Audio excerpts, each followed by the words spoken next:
Time for today's Business Matters. Costco is extending shopping hours for some customers. In an email to members, the warehouse company says executive-level members will see new hours starting today. Costco says locations will now open an hour earlier at 9 a.m. exclusively for its upper-level members. And the company also is saying that its warehouses will remain open an extra hour on Saturdays for all members, closing at 7 p.m. The first Saturday with extended hours is July 5th. Meanwhile, Home Depot is building on its Home Pros customer base. It's buying building products distributor GMS for about $4 billion. The retailer is trying to attract more sales from contractors and home professionals. Just last year, Home Depot bought SRS Distribution, which sells supplies to pros in landscaping, roofing, and tools. Home Depot's SRS subsidiary will be the one buying outstanding shares of GMS. The deal is expected to close early next year. Storms and disruptions for Delta appears to have mostly passed. Severe weather on Friday at its operation hub in Atlanta caused hundreds of delays and dozens of cancellations. Delta says hail alone forced the airline to inspect more than 100 planes. The company said it had stabilized operations on Sunday. The airline warned that additional delays and cancellations are expected, though, as it resets and repositions crews. Delta is telling flyers to check its Fly Delta app for updates. A notorious cybercriminal group is now boarding the airline industry. The so-called Scattered Spider Network is known for its aggressive efforts to extort or embarrass its victims. The FBI says the group has successfully breached computer networks for multiple airlines in the US and Canada. The agency explained that the hackers often impersonate employees or contractors to deceive IT help desks and bypass multi-factor authentication. Hawaiian Airlines and Canada's WestJet have both confirmed cyber attacks but have not named the hackers. Both said their operations were unaffected by the attacks. The FBI also notes that Scattered Spider is also targeting the insurance industry. Peak season has arrived for the 4th of July travel season, and it's primed to be a busy one. AAA says a record-setting 72.2 million Americans are expected to travel at least 50 miles from home over the holiday period. It runs through next Sunday, July 6th. AAA predicts nearly 62 million Americans will hit the road, which will be a new record. Another 6 million Americans will head to the airport, also marking a new record. As for other options, AAA says nearly 5 million people will travel by bus, train, or take a cruise. Top destinations in the U.S. include Orlando, Seattle, and New York City. The top international destinations include Vancouver, Canada, Rome, and Paris. And also starting in July, some Americans will be getting smaller Social Security checks. The Social Security Administration says it overpaid millions of dollars over recent years. Now it's trying to recover those overpayments. The overpayments happened due to miscalculations or people not reporting income changes. For people who were overpaid, Social Security had been withholding just 10% of checks, but now the administration says it's increasing that to 50% for some recipients. People can request a waiver if they can't repay or weren't at fault. Now, despite sky-high prices, Gen Z is managing to break into the housing market, and often in creative ways. Financial services company Intercontinental Exchange reports that Gen Z now accounts for 1 in 4 loans issued to first-time homebuyers. The data indicates that they're buying homes earlier than millennials or Gen X did. Remote work is also helping many leave expensive cities behind. Others are getting financial help from parents or skipping college debt. While the housing market has been tight for the last few years, there have been signs it may be softening. A Redfin analysis last month found that some home sellers now vastly outnumber buyers.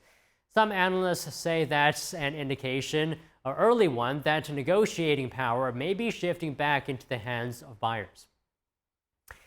Meanwhile, $6 billion of Warren Buffett's fortune has been given away to charities. Buffett donated the Berkshire Hathaway stock to the Gates Foundation, the Susan Thompson Buffett Foundation, and 3 other charities led by his children. This is Buffett's largest annual donation since he started giving away his fortune nearly 2 decades ago. Overall, he has given more than $60 billion. South Korea will seek an extension to President Trump's 90-day tariff pause. A senior South Korean trade official said negotiations are likely to continue past the deadline. South Korea's new administration held its first senior-level trade talks with the U.S. last week. Officials said that the U.S. raised concerns related to South Korea's non-tariff barriers. Meanwhile, other issues including foreign exchange rates and defense are being discussed separately. More than 28,000 American military personnel are stationed in South Korea to deter North Korean aggression. President Trump has taken issue with the cost-sharing arrangement between the two allies and others, such as NATO. And there's new insight into how trade friction is playing out between the world's two largest economies. New data reveals continued decline in China's manufacturing sector. Here's more. Fallout from a trade war between the U.S. and China continues to weigh on the world's second-largest economy. Despite Beijing's stimulus efforts, China's manufacturing activity has contracted for a third straight month.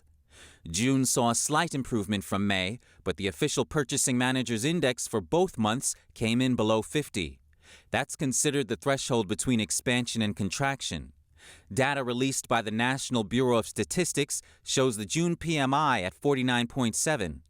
This was in line with analysts' forecasts and just barely edged up from May. June was the first full month since China and the U.S. reached a trading truce in London. At the same time, inventory and employment at factories both declined. As for China's non-manufacturing PMI, which covers service and construction activity, the National Bureau of Statistics reports that number edged up in June to 50.5. Women's professional basketball is welcoming 3 new expansion teams. Before the end of the decade, the WNBA will have new teams in Cleveland, Detroit, and Philadelphia. And that will be a total of 18 franchises, an all-time high for the league, which recently set records in attendance, merchandise sales, and television ratings. Cleveland's new team is set to start in 2028. Detroit and Philadelphia will follow in 2029 and 2030. Other cities that submitted expansion bids but failed to get picked include Houston, Kansas City, and Nashville. Apple's F1, the movie, roared to the top of the U.S. and Canadian box office this weekend. That's according to ComScore results. The movie stars Brad Pitt as a Formula One racer who returns to the track after a serious accident. Here's more. That had audiences racing to the theater, bringing in over $55 million in ticket sales in the two countries. Worldwide receipts topped $88 million. Fueled by a strong fan base for F1 racing in Europe and Latin America. Several factors seem to have helped the success of the film, which Variety reported cost over $200 million to make. F1's director Joseph Kosinski gave the same high-intensity treatment to Formula One racing that he lent to fighter jet dogfights in his 2022 movie, Top Gun: Maverick. Apple also put marketing muscle behind its movie. Warner Brothers, which marketed and distributed the film, developed a bespoke promotional campaign.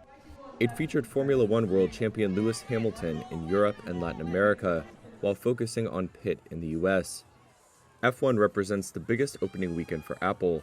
The tech giant's previous cinematic efforts, including Martin Scorsese's Killers of the Flower Moon, garnered critical acclaim, but only achieved modest results at the box office. Costco could be sweating it out in court over its athleisure. Lululemon is suing the Warehouse Club for selling unauthorized dupes of its clothing. The case points to knockoffs of $128 pants and a version of its $118 scuba hoodie being sold for $8. The athletic apparel company accuses Costco of leading customers to believe that its Kirkland-branded dupes are manufactured by the original supplier of the products. Lululemon wants full recovery of financial losses, seeking unspecified monetary damages. It also wants Costco to stop selling the products. Okay, on to markets. S&P 500 and Nasdaq closed at record highs today and wrapping up their strongest quarter in over a year with double-digit gains. So there's optimism over trade deals with China and the UK and expectations as well of Federal Reserve rate cuts. Investors are also watching key economic reports this week and remarks from Fed officials, including Fed Chair Jerome Powell. Now, bank stocks rose after most major firms passed the Fed's stress test. And with that, that's everything for today's Business Matters.